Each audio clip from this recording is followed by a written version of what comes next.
নমস্কার। মাথায় যতটুকু বোঝা রাখা উচিত ততটুকুই নেওয়া উচিত, কেননা দেখতেই পাচ্ছেন যে আমাদের এই গাছ, একদিকে ঝাউ গাছ রয়েছে, দেবদারু গাছ। এই দেবদারু গাছ সোজা হয়ে কিন্তু মাথায় কম পাতা আছে বলে ও আরামে উপরে আছে।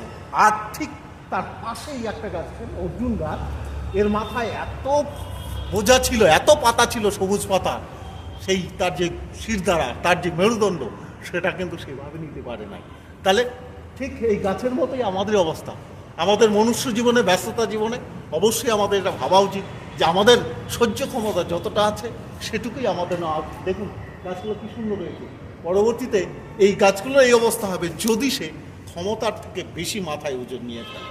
সেই জন্য আমাদের মনুষ্য জীবনে আমাদের কাজকর্মের ক্ষেত্রে অবশ্যই সেইটুকুই ক্ষমতা রাখা উচিত, যেটুকু আমার সহ্য ক্ষমতা আছে। তার চেয়ে বেশি হলে কিন্তু ঠিক এই গাছটার মতোই নিয়ে পড়তে হবে। অর্থাৎ মাথার বোঝাটা একটা নির্দিষ্ট সীমা থাকা উচিত। আমাদের ঈশ্বর প্রদত্ত কিছু ক্ষমতা আছে, যে ক্ষমতাটা আমাদের একটা সহ্যের মধ্যে। সেই জন্য আমাদের সেই সীমাটা থাকা উচিত যেটা আমরা সহ্য করতে পারি। আজকাল বর্তমানে যে আধুনিক চাহিদার যুগ, বিভিন্ন ধরনের চাহিদা, এত চাহিদার ফলে যে হচ্ছে আমরা কিন্তু মানুষ নয়, যেন যন্ত্র হয়ে গেছি।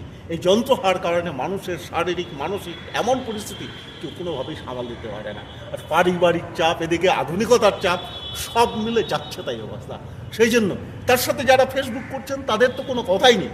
এদিকে সংসারের চাপ, বাচ্চার চাপ, এদিকে নিজের কাজের চাপ, পরিবার চালানোর চাপ, সব মিলে ফেসবুক করতে গিয়ে এমনটা করবেন না যাতে পরিবারটা ধ্বংস না যায়, পরিবার থেকে বিচ্ছিন্ন না হয়। তাই ফেসবুকটা অবশ্যই করবেন, এবং ফেসবুকটা করা দরকার অবশ্যই, যেহেতু যেখানে উপার্জন রয়েছে সেই জন্য সেখানে সামান্য কিছু করলে পরে আপনার অবশ্যই তাদের কাজে লাগবে। কিন্তু পরিবারকে বিচ্ছিন্ন না, কারণ বিপদের সময় পরিবার ছাড়া কেউ থাকবে না। অর্থাৎ মাথায় বোঝাটা ঠিক কেমনই থাকবে, যে আমাকে সহ্য করবে, আমার পাশে থাকবে, তার সাথেই আমার সেইটা।